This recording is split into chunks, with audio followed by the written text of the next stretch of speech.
안녕하세요. 예, 반갑습니다.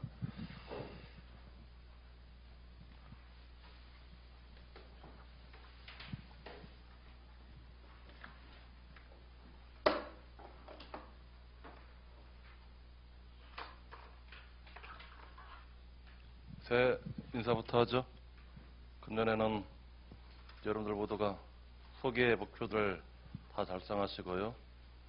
1월달 시작이니까 실적으로 이제 1순환 이 파트가 이제 가장 중요한 때입니다.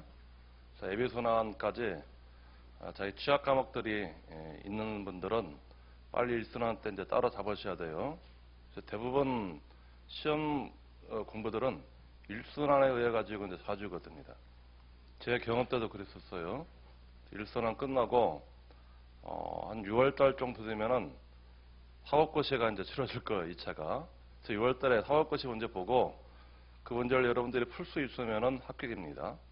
그때까지 그 문제를 풀지 못하고 문제를 익히는데 도대체 논점이 정리가 안 된다 그러면은 뭔가 취약 과목이 생기는 겁니다. 취약 과목이 없도록 하셔야 되고, 특히 이제 이렇게 기득권 가지고 공부하신 분들은 이 신청서하고 소장 이 부분들을 소홀히 해서는 절대 안 됩니다.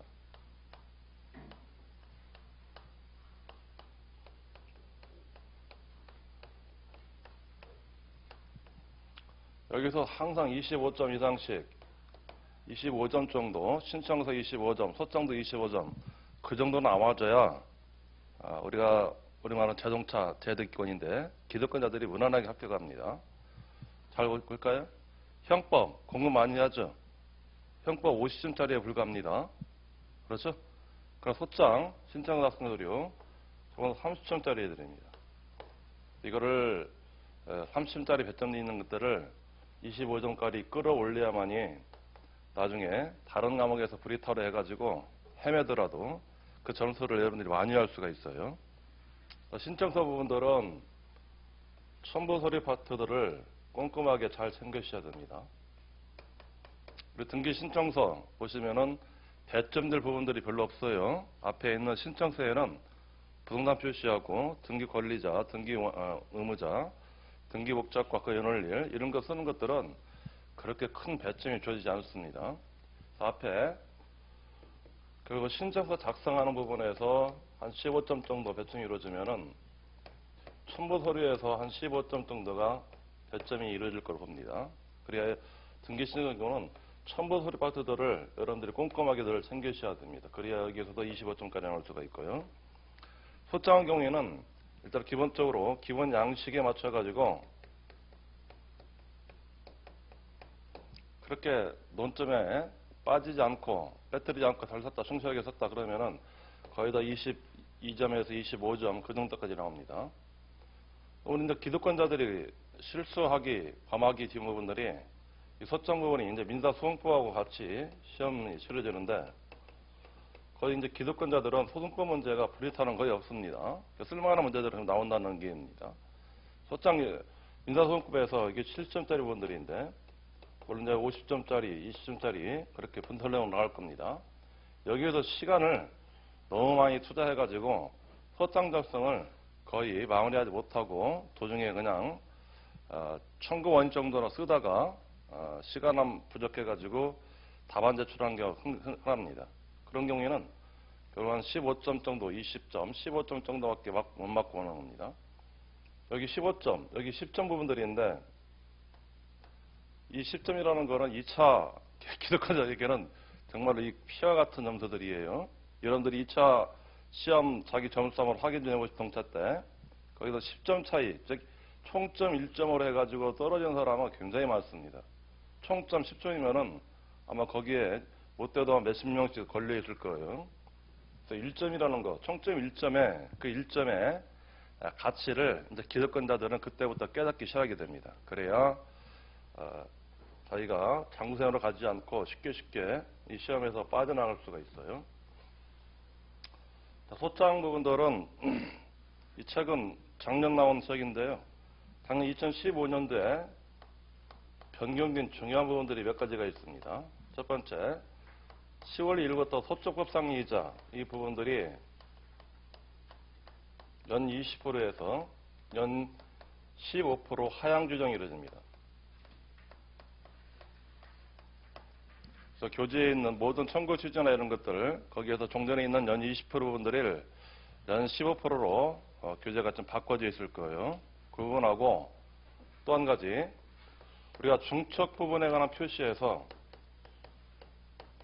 중첩 부분의 표시를 종전에 각자로 하는 경우가 있었습니다.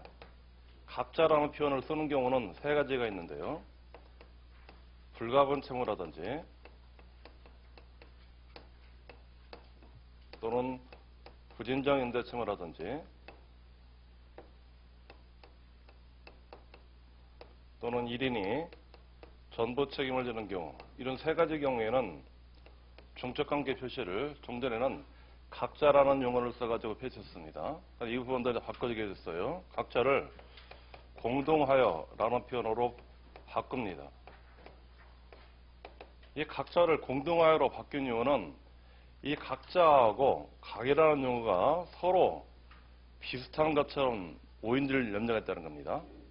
우리 각이라는 표현은 이거는 분할 관계를 표시하는 것들입니다. 그런데 이 각하고 각자하고 하나가 아주 유사해가지고 일반인으로 하여금 이거를 오인할 수 있도록 그 여지가 충분히 있다라고 해서 사법연수원에서 이 각자라는 용어를 그대로 더 이상 쓰지 않고 공동하여라는 용어로 바꾸어 쓰기로 하겠다는 겁니다. 그래서 법원에서도 이 방침을 따라가지고 이 각자라는 용어를 공동하여라는 용어로 이제 바꿔줍니다. 가장 큰 변화분들이 소첩법상이자 이분들이 연 20%에서 연 15%로 하향 조정인 부분들이에요. 그 이외에는 교재 내용들은 종전에 있는 동타자 강의했던 그 교재하고 대동소이합니다. 이런 표현상으로 이런 것들만 바로잡은 부분들이 이제 이 세 부분들이에요. 그리고 오늘 나눠드린 이 첫 번째 자료 부분들 보시면은 제일 뒷페이지에 법원에서 비치하고 있는 양식 부분이 하나 있을 겁니다. 이게 소장으로 갖춰야 될 기본적인 양식 부분들이에요. 먼저 소장이라는 표제 있는데 이거는 소장이라는 표제를 씁니다. 이거를 표제라고 그럽니다. 여기는 소장이라고 씁니다. 먼저 표제를 써야 되고 그 다음 쓰는 것이 당사자 부분들인데 당사자 경우에는 당사자 지위 표시를 먼저 합니다. 당사자 지위 표시는 적극적 당사자는 원고로 표시하고 소극적 당사자를 피고로 표시합니다. 그 지위 표시가 이루어지면은 그 사람들의 주소를 기재합니다. 당사자 지위 표시 원고 바로 밑에 주소를 쓰게 되어 있고 우리 주소 기재 방식은 재판사 양식에 관한 얘기해서 서울의 경우는 특별시를 생략을 합니다. 특별시를 생략하고 서울, 서초구, 서초동 이렇게 씁니다. 그런 지위 표시 이외에도 당사자의 연락처가 있으면은 연락처도 요즘 많이 기재를 해줍니다. 이메일이나 휴대폰 전화번호라든지 또는 사무실 전화번호, 팩스 이런 것들을 기재하도록 되어 있고 그 다음 쓰는 것이 이제 사건명입니다. 이 사건명은 기본적으로 어떤 청구의소라고 끝이 나도록 사건명을 적습니다. 사건명은 어떤 청구의소인데요. 전세금 반환 청구의소 앞에 이제 관형적으로 쓰는 사건명들입니다. 사건명은 항상 어떤 청구의소라고 끝이 나도록 사건명을 기재합니다. 자, 그 다음 쓰는 것이 이제 청구 취지 파트인데요. 청구 취지를 쓸 때는 이 청구 취지는 판결의 주문과 이제 대응되는 경우가 됩니다. 청구 취지, 자기가 쓴 청구 취지로 전부 승소한 경우에는 전부 승소를 하게 되면은 이 청구 취지대로 판결 주문이 나옵니다. 이게 전부 승소한 경우 부분들이에요. 물론 청구 취지의 경우에는 청구 취지에 기재할 때 소장 부분 송달일자 뭐 이렇게 표현을 쓰게 되는데 그럼 소장 부분 송달일자 이렇게 해가지고 송달일 다음 날부터 이런 식으로 청구 취지를 쓴 경우에는 법원에서 소장 9번 송달일 날을 이거를 찾아가지고 이거를 연, 월, 식으로만 바꿔줍니다. 연월 일로 바꿔줘가지고 판결 주문은 이제 그대로 형성되는 겁니다. 청구 취지 경우는 이거는 가장 간결하고 명확하게 쓰는 것이 기본적인 원칙입니다. 그리고 간결하게 명확하게 쓰더라고. 더 나아가서는 전부 승소할 수 있는 청구 취지를 써야 되고, 더 나아가서 나중에 집행을 할 때 집행 가능할 수 있는 청구 취지를 만들어야 됩니다. 간결, 명확, 전부 승소, 집행 가능한 청구 취지 이 부분들이 있고요. 그리고 청구 취지 부분들은 여러분들이 연습을 하고 암기를 위한 대표적인 과목들입니다. 이 청구 취지 부분들을 암기할 수 있도록 오늘 나눠진 자료가 있을 거예요. 그 부분들을 여러분들 들고 다니면서 일단 1순환 때는 여기 있는 기본적인 청구 취지부터는 암기를 해야 된다라는 식으로 암기하시기 바랍니다. 청구 취지 암기가 돼야만이 청구 취지 이 부분들은 여러분들 소장의 얼굴입니다. 여러분들 얼굴이에요. 그래서 얼굴 부분들을 내가 판사하고 대면하는 최초 부분들입니다. 판사가 이 소장을 딱 접하는 순간에 이 사람의 내용이 보통이 아니구나, 내공이 정말로 농후하거나 이 내공을 느낄 수만한 이 청구 취지를 작성하셔야 돼요. 우리가 이제 바둑 두는 사람들이 그런 걸 가끔씩 합니다. 저도 가끔씩 인터넷에서 바둑을 두게 되는데, 바둑을 두면은요 상대방의 기력을 그대로 제가 느낄 수가 있습니다. 한 수 한 수 넣을 때마다 야, 이 사람 기력이 보통이 아니구나 라는 것들을 느낄 수가 있습니다. 그런 기력을 느낄 수 있는 것이 청구 취지 부분들이에요. 청구 취지는 여러분들이 얼굴이기 때문에 이거를 늘 암기를 하신 다음에 자기화로 만들어야 됩니다. 그 다음 쓰는 것이 청구 원인 파트들인데요. 청구 원인 부분들은 이거는 실체법상의 요건 사실을 쓰는 것들입니다. 요건 사실론, 이거를 요즘 법원 실무에서는 요건 사실론이 상당히 많이 강조가 이루어집니다. 그래서 웬만한 서울 지방구 같은 경우에는 1년에 한 번씩은 법원에 있는 판사들이 법원 직원들 한달해 가지고 요건 사실론 그것들을 강을 내줍니다. 제가 그런 요건 사실론 강의 부분들을 몇 개 들은 적이 있는데, 법원에서 요건 사실 부분들을 상당히 실무적으로 강조를 합니다. 그래서 결국 요건 사실 부분들은 여러분들도 마찬가지로 민법 실제법을 공부하면서 그런 실제법적인 요건 사실들을, 실제법적인 요건 부분들을 여러분들이 이거를 정리한 다음에 이것도 여러분들이 암기를 하셔야 됩니다. 소장에는 그런 실체법적 요건 사실을 정리하고 암기할 부분들은 그렇게 많지가 않습니다. 그런데 우리 소장 경우에 이행호소하고 형성호소하고 확인호소 세 가지 소를 나눌 수가 있는데요. 그래서 시험의 경우는 이행호소 파트에서 가장 많이 출제가 이루어집니다. 확인호소는 이제까지 출제된 바가 없습니다. 앞으로 출제 안 될 걸로 봅니다. 형성호소 세 가지가 있는데요. 확인호소는 출제 가능성이 거의 없다고 보시면 돼요.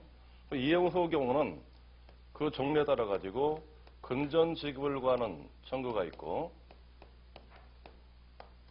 특정물 인도를 구하는 청구가 있고, 의사진술을 구하는 청구가 있습니다. 그래서 금전지급 청구, 특정물 인도 청구, 의사진술을 구하는 청구가 있고, 원래 형성호소에서는 일반적으로 형성호소는 세 가지로 이제 분류가 돼요. 실체법적 형성호소하고 소송상 형성호소하고 형식적 형성호소 이렇게 되는데, 형성호소에서 출제 가능성 분들이 사행위 취소 파트입니다. 이거는 그동안 형성호소에서 가장 많이 취소 이루어진 사건들입니다. 나머지 형성호소는 출제 안 됩니다. 특히 형식적 형성호소, 출제 가능성 그나마 있는 형식적 형성호소가 있는데, 이 형식적 형성호소의 경우는 일반적인 특질이 세 가지가 있습니다. 형식적 형성호가 하는 특질 세 가지 알고 있죠? 처분권주의가 배제되고,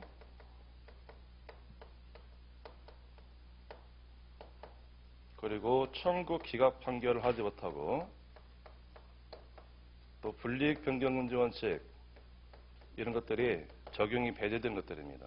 첫 번째 있는 거 처분권주의가 배제되어 있다. 그러면은 청구 취지에서 비록 그거를 잘못 썼다 하더라도 잘못 기재했다 하더라도 법원은 그에 합당하는 그런 재판을 할 수 있는 재량권을 갖습니다. 그래서 이런 특기 때문에 형적 형성소 이런 것들이 출제되지 않습니다. 대표적인 부분들이 이제 공유를 분할 부분들이에요. 공유를 분할 부분들이 소장에서 출제 안 되는 이유는 이런 이유 때문에 그럽니다. 결국은 출제된 것들은 이행의소 3가지 종류하고 사행위 취소 결국은 크게 이렇게 4가지 부분들이 출제가 이루어집니다. 그중에서 그동안 가장 많이 출제된 파트들은 역시 금전지급을 구하는 파트들이에요.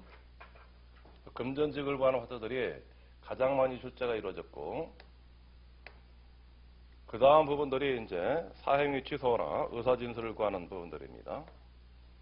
특정물 인도는 그렇게 많이는 출제 안 되지만은 이거는 2015년도 한번 출제가 됐기 때문에 금년에는 특정물 리더도 한 번씩은 쉬고 갈 겁니다.